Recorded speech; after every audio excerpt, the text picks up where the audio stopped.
glorioso. Te cantamos glorioso.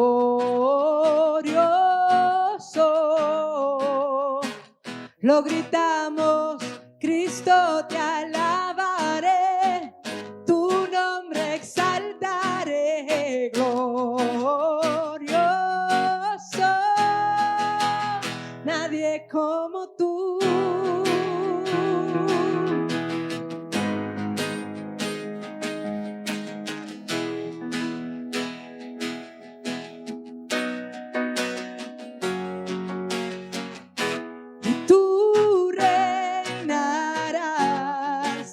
Por siempre y siempre tú vivirás. Tu amor será por siempre y siempre, no cambiará. Gritaré, gritaré porque bueno es Dios. Cantaré, cantaré, bueno es el Señor. Y declararé, nadie como tú, glorioso. Te cantamos glorioso. Lo gritamos, Cristo te alabaré, tu nombre exaltaré,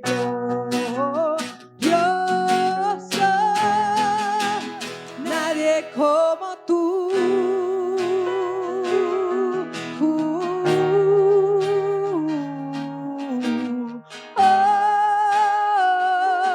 No lo hay, Dios, pues tu luz brillará, todo verá, no hay nadie como tú,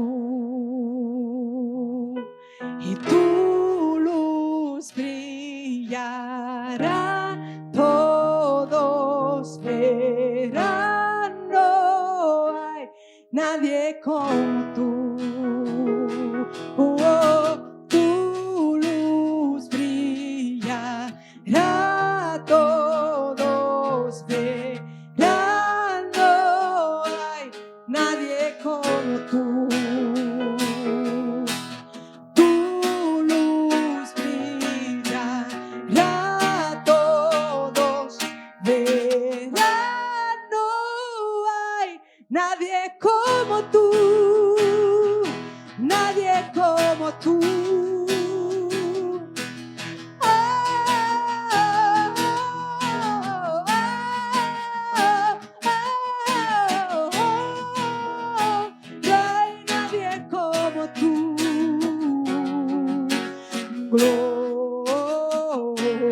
Glorious, shout it out and glorious,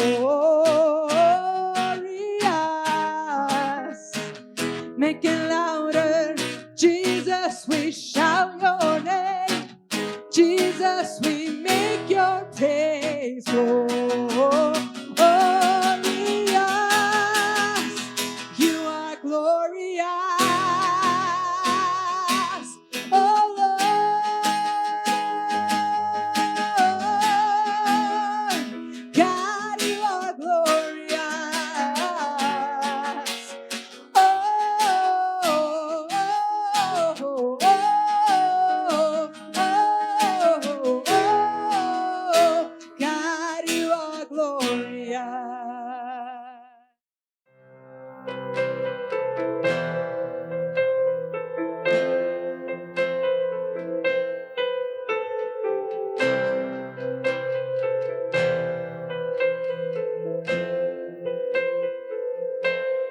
Quebrantado fuiste, oh Jesús, por mi rebelión. Resucitaste y hoy puedo vivir y de nuevo nacer. Y cuánto amaste al mundo, Dios, te quiero agradecer. Gloria, gloria en lo alto, gloria en lo alto, gloria al Rey. Gloria, gloria a ti, mi Cristo, tu nombre por siempre exaltaré. Venciste al mundo pecador con tu gran amor, y ahora el Padre te ha exaltado al más alto lugar. Cuánto amaste al mundo, Dios, cuánto te quiero enaltecer. Y gloria, gloria en lo alto, gloria en lo alto, gloria al Rey. Gloria, gloria a ti, mi Cristo, tu nombre por siempre exaltaré. Oh, gloria, gloria en lo alto, gloria en lo alto, gloria al Rey. Gloria, gloria a ti, mi Cristo, tu nombre por siempre exaltaré.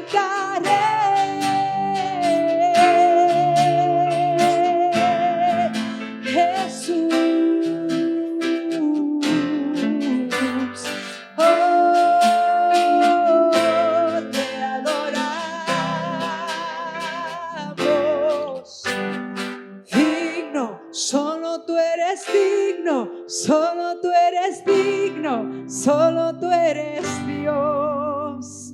Digno, solo tú eres digno, solo tú eres digno, solo tú eres Dios. Digno, solo tú eres digno, solo tú eres digno, solo tú eres Dios. Digno, solo tú eres digno, solo tú eres digno, solo tú eres Dios. Y gloria, gloria en lo alto, gloria en lo alto, gloria al Rey. Gloria, gloria en lo alto, gloria en lo alto, gloria al Rey. Gloria, gloria en lo alto, gloria y honra, tu nombre por siempre exaltaré.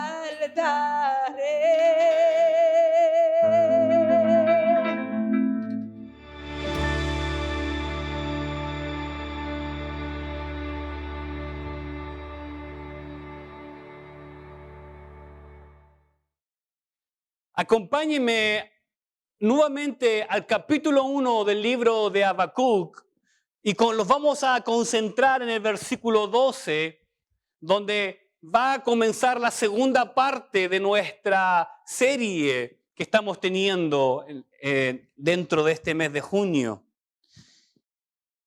El tema de hoy lleva por título El dilema y perplejidad del profeta. Y vamos a responder una pregunta que es la siguiente: ¿cómo Dios puede usar la malvada Babilonia? Y vamos a entrar y dar respuestas, ¿verdad?, nuevamente a las preguntas que el profeta Habacuc le hace a Dios, y comienza también con pregunta en esta segunda parte, como también lo vimos en la primera parte. Mire lo que va a decir el versículo 12 del capítulo 1 del libro de Habacuc. ¿No eres tú desde el principio, oh Jehová, Dios mío, santo mío? No moriremos, oh Jehová, para juicio lo pusiste, y tú, oh roca, dice el profeta, lo fundaste para castigar. Acompáñame en oración. Señor, te queremos dar gracias en este domingo, Señor, que hemos venido para aprender de tu palabra, para escudriñar de ella, Señor. En esta serie que estamos estudiando en este mes de junio, Señor. Tú tienes algo para la congregación, algo para nuestras vidas que enseñarnos por medio del profeta Ageo, Señor. Te damos gracias, Padre, porque tú sigues siendo Dios incluso en las crisis. Tú sigues siendo Dios incluso en la desesperanza, en la angustia. Bendícenos, Señor, y bendícenos también hoy por medio de tu palabra, Señor, y úsame, Señor, para poder exponerla fielmente. Te damos gracia, honra y gloria en tu nombre, Jesús. Amén. Amén. Si usted se da cuenta, mis hermanos, desde el versículo 12 en adelante, comienza de la misma manera como lo veíamos en el versículo 2 del capítulo 1 del libro de Habacuc. Básicamente, comienza con preguntas, son preguntas diferentes, pero son preguntas a fin y al cabo. Y la pregunta nuevamente del versículo 12 es: ¿no eres tú desde el principio, oh Jehová, Dios mío, santo mío? No moriremos, oh Jehová, para juicio lo pusiste, y tú, oh roca, la fundaste para castigar. Así comienza esta parte, mis hermanos, nuevamente preguntándole a Dios bajo toda esa explicación que Dios le había dado anteriormente, ¿verdad? De que Dios iba a usar al pueblo de Babilonia, a este imperio babilónico, para enseñarle al pueblo de Judá, para castigar al pueblo de Judá por toda esta injusticia, por todo este desorden social, moral que se estaba viviendo en ese momento. Ahora, bajo la respuesta de Dios a las primeras preguntas hechas desde desde los versículos 2 y 3 del libro de Habacuc, nacen nuevas preguntas del profeta. Mis hermanos, Habacuc reconoció que era necesario que Dios castigara a su pueblo, pero algo le inquietaba al mismo tiempo. ¿Sabe lo que era? La metodología que el Señor iba a ser empleada para tal efecto. Es por eso que leíamos también el domingo pasado que en el versículo 13 viene y el profeta le va a decir a Dios y dice: muy limpio eres de ojos para ver el mal, ni puedes ver el agravio. Y aquí donde nuevamente pregunta el profeta, dice: ¿por qué ves a los menospreciadores y callas cuando destruye el impío al más justo que él? Si el profeta reconocía de que Dios sí tenía que castigar al pueblo de Dios, a su pueblo, a lo que él le inquietaba era la metodología que Dios iba a usar, que iba a implementar para realizar ese castigo. Por eso que surge la pregunta: ¿no era aparentemente cruel e injusto usar a una nación tan despiadada para castigar al pueblo escogido? ¿No era aparentemente cruel o injusto? Nuevamente vamos a encontrarnos con esas palabras, mis hermanos. ¿Injusto? ¿Acaso Dios es injusto? Bueno, déjeme decirle que el profeta Habacuc estaba sinceramente preocupado porque la situación de su gente empeoraba. Que la maldad no siguiera creciendo, pero seguía sin poder resolver el dilema que se le presentaba en el versículo 12. Ahora, el Señor sabía que no podía tolerar los excesos y pecados de los caldeos. Pero tampoco, mis hermanos, podía tolerar los excesos y los pecados de su pueblo, especialmente en aquel lugar de Judá.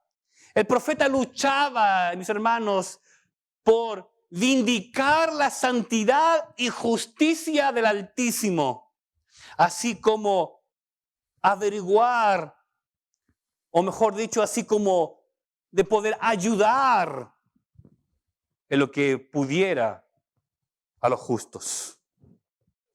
Es por eso que el factor importante de todo esto lo vemos entre el versículo, en el versículo 12b y en el versículo 13a, mis hermanos.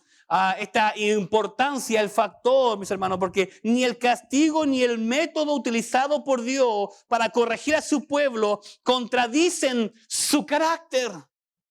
El carácter de Dios sigue siendo el mismo. Dios no cambia y nunca va a cambiar.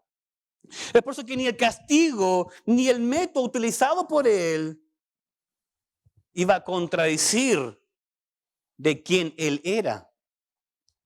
Como lo decíamos anteriormente, Él sigue siendo justo. Él sigue siendo santo. Y seguirá siendo justo, santo y misericordioso, pero también aplicará, mis hermanos, la corrección bajo la desobediencia. Y no hemos olvidado de aquello. No hemos olvidado de que Dios también aplica corrección cuando vemos, mis hermanos, la desobediencia de su pueblo, cuando ve en cómo la iglesia se maneja hoy en día, en cómo muchos lucran con la fe. Pero como venía diciendo, Él va a seguir siendo justo, Él va a seguir siendo santo. Él va a seguir siendo misericordioso. Él va a seguir siendo poderoso. Él va a seguir siendo Dios. Él va a seguir reinando por los siglos de los siglos, iglesia. Pero esto también, el Señor, lo que va a querer hacer mejor para su pueblo, va a aplicar la corrección cuando hay desobediencia. No se asuste cuando Dios aplique corrección en su vida. No se asuste cuando Dios quiera poner corrección a la iglesia cuando la iglesia se está desviando por otros caminos, pensando en otras cosas, hablando cosas que no tiene que hablar, actuando de una manera totalmente distinta, mis hermanos.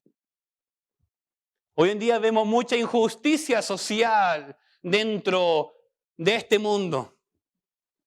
Me han preguntado muchísimo cuál es mi postura frente a las situaciones que podemos ver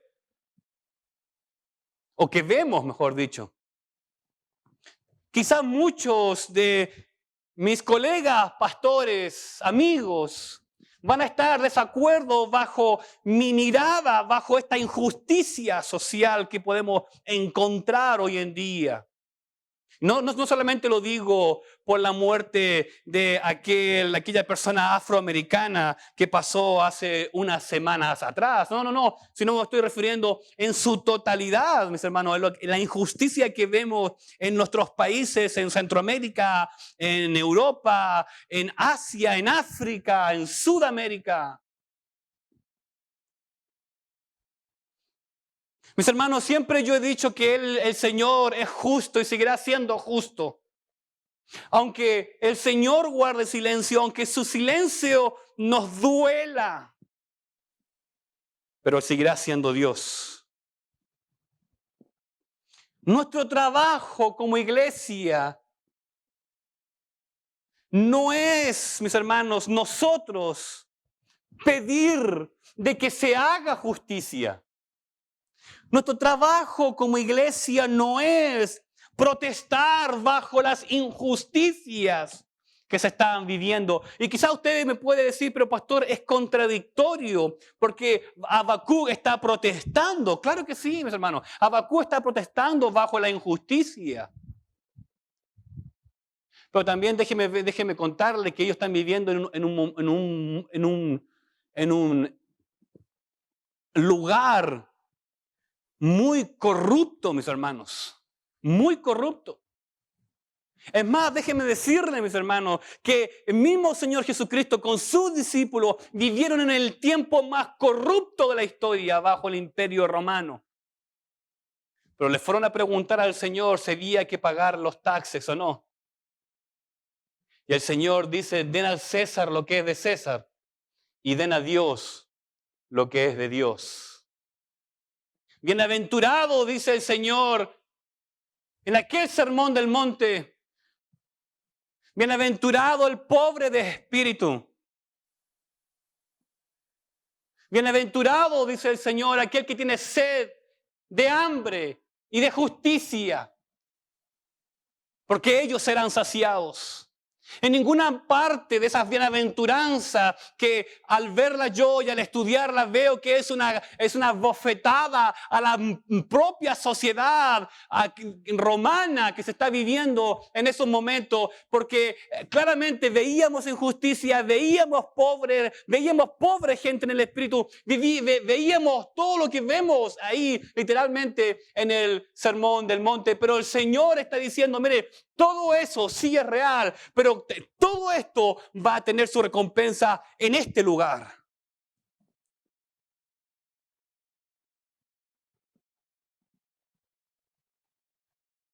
Bienaventurados los que tienen hambre y sed de justicia, porque ellos serán saciados.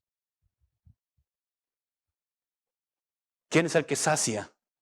El Señor. ¿Quién es el que bendice? El Señor. Es el Señor, mis hermanos. Nuestro trabajo, mis hermanos, es entender en cómo Dios se mueve, en cómo Dios actúa. Muchas veces no entendemos cómo Dios actúa porque no pasamos tiempo con Dios y no entendemos cómo Dios se mueve porque estamos tan ocupados en nuestra agenda personal que no hemos olvidado de quién es Dios en nuestras vidas. Nuevamente digo, el Señor sigue siendo justo, el Señor sigue siendo santo a pesar de las injusticias. El Señor sigue siendo misericordioso, mis hermanos. El Señor va a aplicar la justicia en el tiempo de Él, no en el tiempo de nosotros. En la labor de la iglesia, de este mundo, de este siglo, es predicar el Evangelio y predicarlo literalmente basado en la palabra de Dios, no corrompida, no adulterada, sino que predicar la palabra de Dios como está escrita. Nuestro trabajo es ir y hacer discípulos y enseñarle todas las cosas, mis hermanos, y bautizarlos en el nombre del Padre, del Hijo y del Espíritu Santo.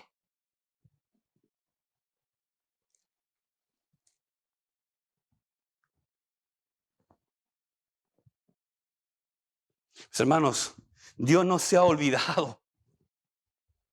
Dios no se ha olvidado de su compromiso con el pueblo de Israel, con el pueblo de Judá. No se ha olvidado de su compromiso porque Él tiene un pacto con su pueblo. Él no se ha olvidado de ese pacto.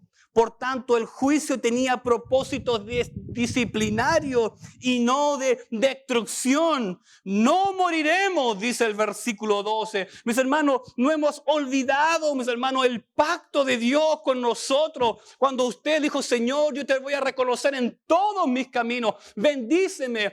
Cuídame, ayúdame, protégeme. Mis hermanos, Dios no se ha olvidado de las promesas que Dios tiene para su vida. El problema es que nosotros no hemos olvidado de quién es Dios en nuestras vidas. Es por eso que bajo esta injusticia, bajo lo que estamos viviendo, la desesperanza viene, bajo toda esta situación en la que nos encontramos, mis hermanos, nos viene esa crisis, viene ese desánimo, viene esa amargura. ¿Y dónde está Dios? ¿Dónde? ¿Dónde está Dios? La fidelidad del Señor para socorrer a su pueblo, mis hermanos, se basó en su carácter. ¿No es aquello hermoso?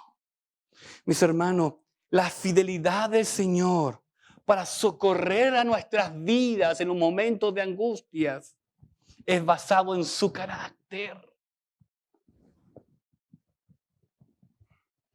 en su persona, no en esos mercenarios de la nación babilónica, sino que estaba basado en Él mismo, en su carácter, en su persona, en lo que Él es, en lo que Él ha prometido para su pueblo.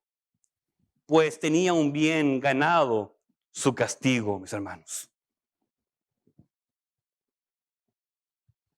Es por eso que al observar en los versículos en adelante, del versículo 13, mejor dicho, el versículo 14 al versículo 17, vemos la debilidad del enemigo. Pues, hermanos, nos enfocamos muchas veces en las cosas más negativas, en vez de enfocarnos en lo que Dios tiene para nosotros cuando estamos pasando por la prueba. No hemos olvidado, mis hermanos, muchas veces de que aunque tengamos que ser forjados por el herrero, mis hermanos, no hemos olvidado que en cada martillazo, a pesar que duela, a pesar de que nos pongan en ese fuego caliente para sacarnos las impurezas, no hemos olvidado que detrás de eso hay un propósito para nuestras vidas. ¿Sabe cuál es ese propósito? Parecernos más a Él en su carácter.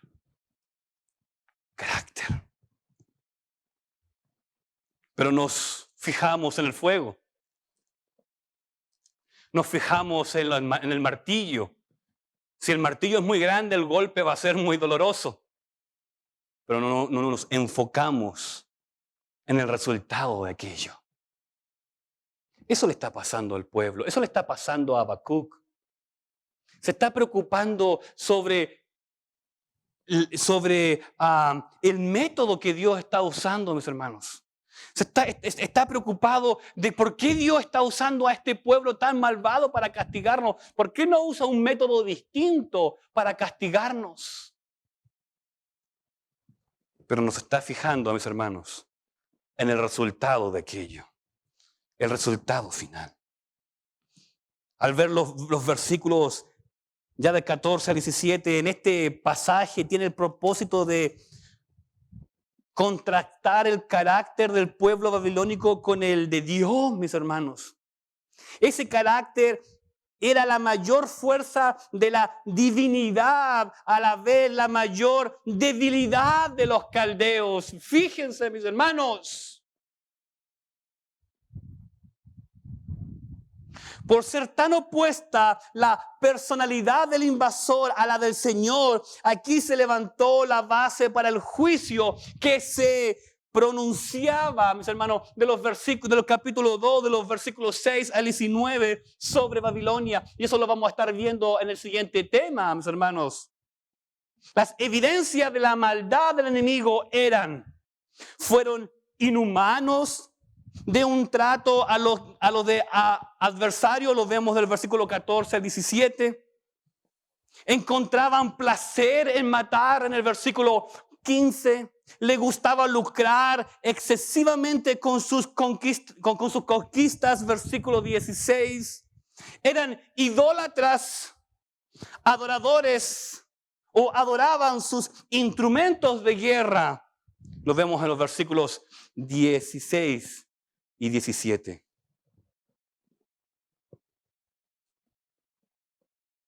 Esta, mis hermanos, revisión del inicuo y perverso modo de ser de los caldeos justificó su castigo. También lo vemos ahí en el capítulo 2 del versículo 6 al 19. Se describen estas y otras evidencias que acarrean la retribución divina sobre el opresor extranjero. Acompáñenme a capítulo 2, mis hermanos. Del versículo 1. Aquí vemos, mis hermanos, literalmente de los versículos 1 al 3. Aquí vemos la responsabilidad, mis hermanos, de Dios. Y aquí entra incluso la segunda, mis hermanos, la segunda respuesta de Dios a la pregunta del profeta en el versículo 12. Sobre mí, dice el Señor, versículo 2, Versículo 1, capítulo 2. Sobre mi guarda estaré y sobre la fortaleza afirmaré el pie y velaré para ver lo que se me dirá y que he de responder tocante a mi queja. Versículo 2. Y Jehová me respondió y dijo. Presta atención a lo que el Señor va a decir ahorita. Escribe la visión y declárala en tablas para que corra el que leyere en ella. Versículo 3. Aunque la visión tardara por un tiempo, mas se apresura hacia el fin y no mentirá. Aunque tardare, espéralo, porque sin duda vendrá, no tardará. Mis hermanos, esa respuesta del Señor hacia el profeta no solamente le está intentando de enseñar algo al profeta, sino que incluso nos está intentando de enseñar algo a nosotros, a la iglesia de este mundo, de este día, de este siglo. Queremos el evangelio, mis hermanos, que sea rápido, un evangelio que sea instantáneo, como aquellos puré instantáneos que usted los abre de la caja, le pone un poco de agua caliente, lo pone en el microondas y en un par de minutos aquello está listo y puede comerse un puré, ¿verdad? Pero déjeme decirle que ese puré instantáneo no tiene el mismo sabor a aquel puré hecho con papas reales, con papas de verdad.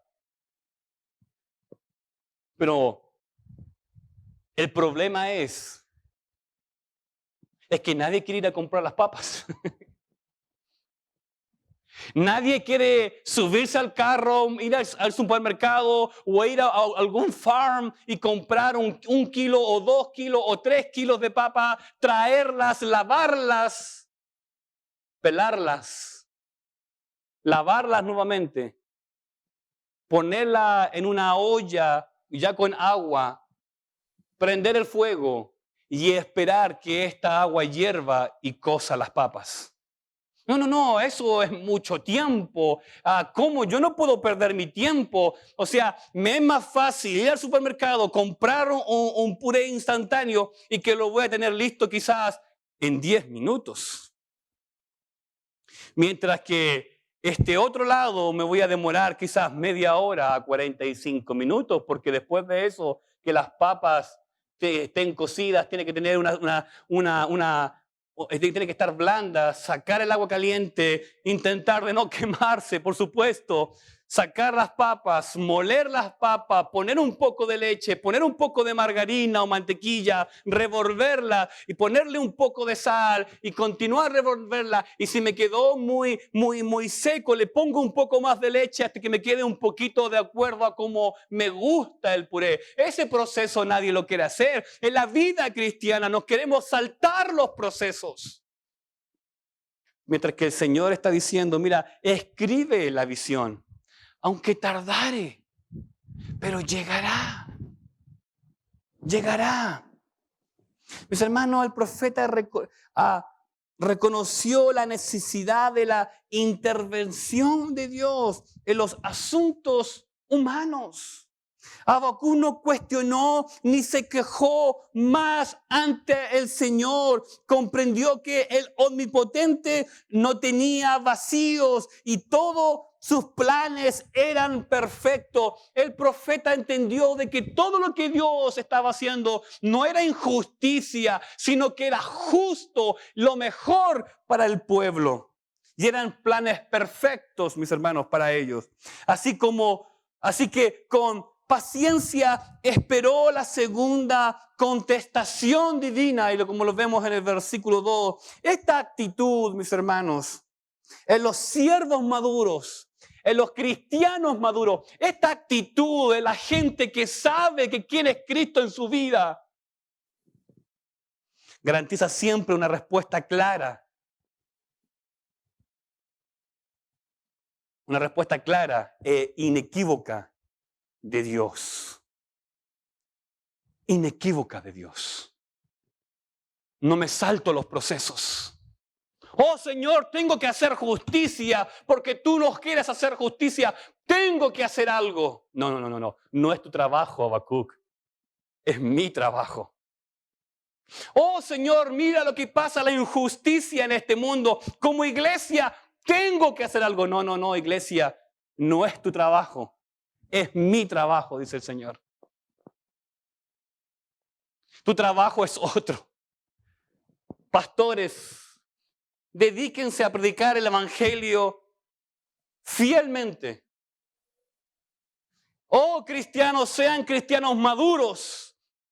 Los obispos sean maridos de una sola mujer, sobrios, que tengan buen testimonio. No se preocupe por cosas que a usted no tiene que preocuparse. El Señor, que es justo, fiel, tiene la respuesta a la injusticia que podemos encontrar. Mis hermanos, es por eso que la revelación llegó al profeta. La respuesta divina no era solo para él, sino para todo Judá, para todo el pueblo. Dios ordenó al profeta dar a conocer con prontitud y urgencia, como lo vemos en el versículo 3, mis hermanos. Con urgencia la palabra que Dios estaba dando, esta palabra profética que Dios estaba dando, ¿verdad? Que estaría dando solución a esta crisis, ¿verdad? Solución, mis hermanos, a esta crisis que él está viviendo, el profeta, y solución a la crisis que está viviendo también Judá. El contenido de esa palabra en el corazón del libro y la clave es el corazón del libro, y la clave para entender el tema de este mensaje. Mis hermanos, tal asunto se explicará en los siguientes versículos. Pero antes de entrar en eso, mis hermanos, déjenme decirle algo importante que le quiero comentar con usted. Mire, preste atención a esto. Preste atención. Las soluciones a los problemas requieren tiempo. Preste atención. La solución a los problemas requiere tiempo. Por eso es necesario la paciencia. Encontrar la salida de cualquier crisis requiere sabiduría. Por eso es necesario la palabra de Dios, mis hermanos, entender los tiempos de Dios, no los tiempos del hombre. Acuérdese de eso. Tenemos que entender los tiempos de Dios, no los tiempos del hombre, de Dios. Mis hermanos, es por eso que el carácter de Dios garantiza que todas sus decisiones que tienen que ver con nuestra vida son correctas. Son correctas, son genuinas. Y que ningún problema que permite que afrontemos carece de salida. Mis hermanos, todos los problemas que tenemos tienen salida. Todas las crisis, mis hermanos, todas las crisis tienen soluciones. Toda desesperanza tiene esperanza. Toda angustia, toda tristeza, todo llanto va a tener alegría, gozo y paz. Es por eso que nuestro Señor omnipotente no encontrará placer en castigar. No sé si le ha pasado que mucha gente dice, ¿y si Dios existe, por qué permite ciertas cosas? No, el Señor no busca ese placer en castigar, aunque su santidad y justicia lo demanden de verdad, porque lo demandan, porque este mundo, mis hermanos, está tan desviado del Señor, podría literalmente poner justicia, pero Él no busca placer en aquello. Es por eso que Él se centra en la disciplina, para poder corregir y no destruir nuestra vida. La disciplina es muy importante porque no destruye, sino que enseña, corrige, nos ayuda, nos hace pensar, nos hace cambiar de mentalidad, nos hace cambiar de actitud. La disciplina, mis hermanos, no destruye nuestras vidas, sino que al contrario, lo que hace es conocer la voluntad del Señor y sus propósitos eternos en medio de todas nuestras crisis. Y por eso que el Señor exige paciencia y tiempo. Pero al parecer, esa paciencia y tiempo no es parte de nuestro vocabulario hoy en día. Como decía anteriormente, queremos todo instantáneo, pero no esperar en el Señor. ¿Sabe cuánta gente hoy en día, mis hermanos, toma decisiones erróneas por no tener la paciencia necesaria? Y han pensado de que Dios no le ha respondido a sus oraciones. Y se desesperan y cometen errores.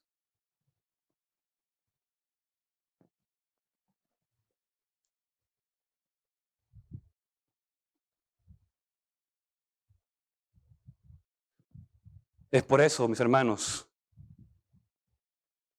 que tenemos que ser pacientes. Paciente. Porque el Señor lo demanda. A ser paciente. Mis hermanos, lo que el hombre cree determina su conducta y su destino. La fe inquebrantable en Dios fue y es y será el distintivo principal de los grandes siervos del Señor, como lo vemos en Hebreos 11, porque por la fe podemos conocer la justicia divina y experimentar el tipo de vida que agrada al Padre y que siempre hemos querido nosotros disfrutar. Déjeme leerlo nuevamente y márquelo, por favor. Anótelo al margen. Lo que el hombre cree determina su conducta y su destino. Pero la fe inquebrantable en Dios fue, es y será el distintivo principal de los grandes siervos del Señor, vista en Hebreos 11. Por la fe podemos conocer la justicia divina y experimentar el tipo de vida que agrada al Señor, al Padre, y que siempre hemos querido disfrutar. Mis hermanos, para terminar, el propósito de esta sección o de esta segunda parte de nuestra serie es enseñar que la fe es la llave que el remanente fiel de Judá pudiera sobrevivir y acercarse a Dios en tiempos de crisis.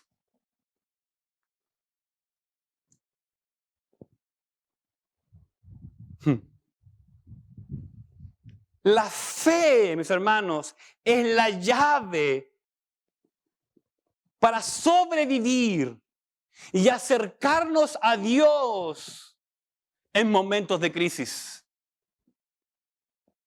Señor, ¿por qué eres injusto Cuando tú ves todo lo que está sucediendo. Mientras que el Señor nos quiere enseñar de que es la fe. Es la fe, es la llave para sobrevivir a la injusticia y acercarnos a Dios en los tiempos de crisis, en los tiempos de angustia, en los tiempos de amargura. Porque Él es y será y seguirá siendo nuestra esperanza. Oremos. Señor, te damos gracias en este día.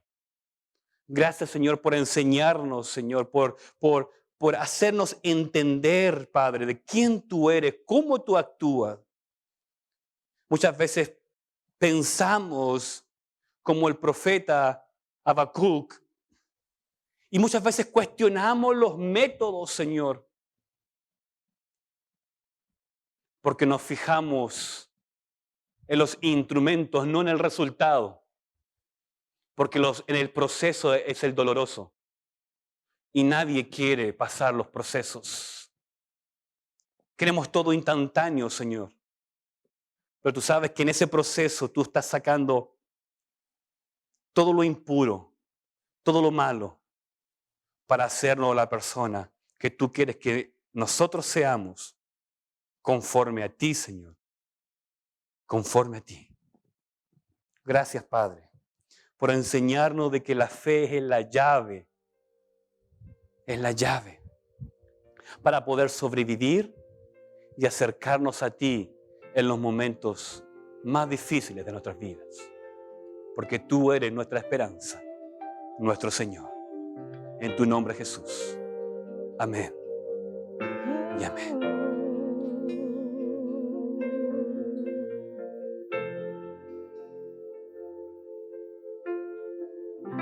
Vino el Cordero que fue inmolado, santo, santo es Él. Cantemos juntos cántico nuevo, aquel que nos salvó. Vino el Cordero que fue inmolado, santo, santo es Él. Cantemos juntos cántico nuevo, aquel que nos salvó.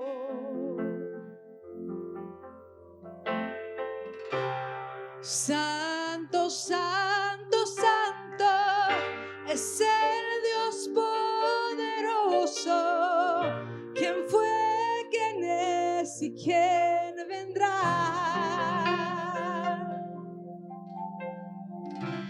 Con la creación yo canto, declarando que tú eres rey, tú eres mi todo y yo te adoro.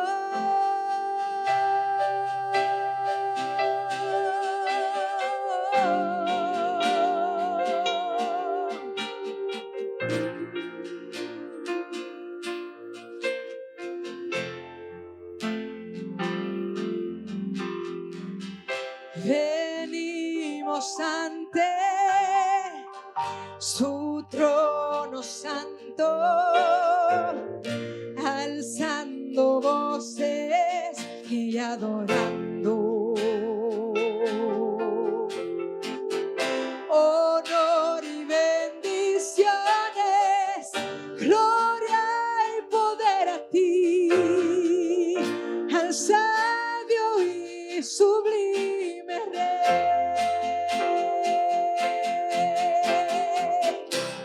Santo, santo, santo es el Dios poderoso, quien fue, quien es y quien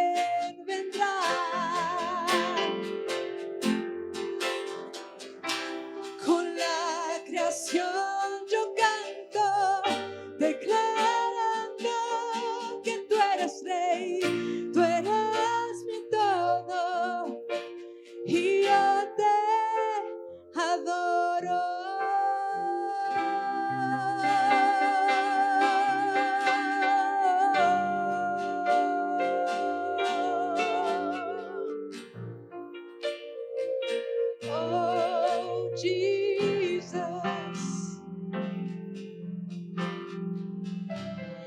Filled with wonder,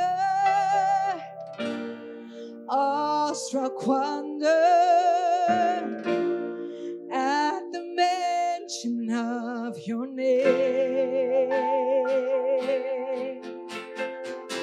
Jesus, your name is power, breath of living water, such a marvelous mystery. Yeah. Holy, holy, holy is the Lord God Almighty, who was and is to come, with all creation. Praise to the King of Kings. You are my everything, and I will adore you. Holy, holy, holy, holy is the Lord God Almighty, who was and is to come.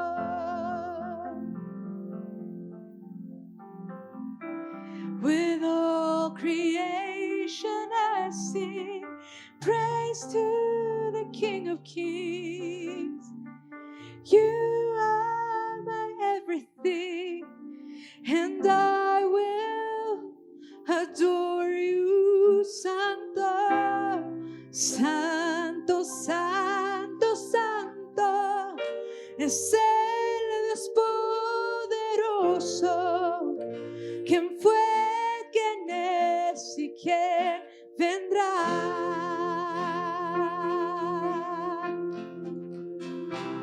Con la creación yo canto, declarando que tú eres Rey.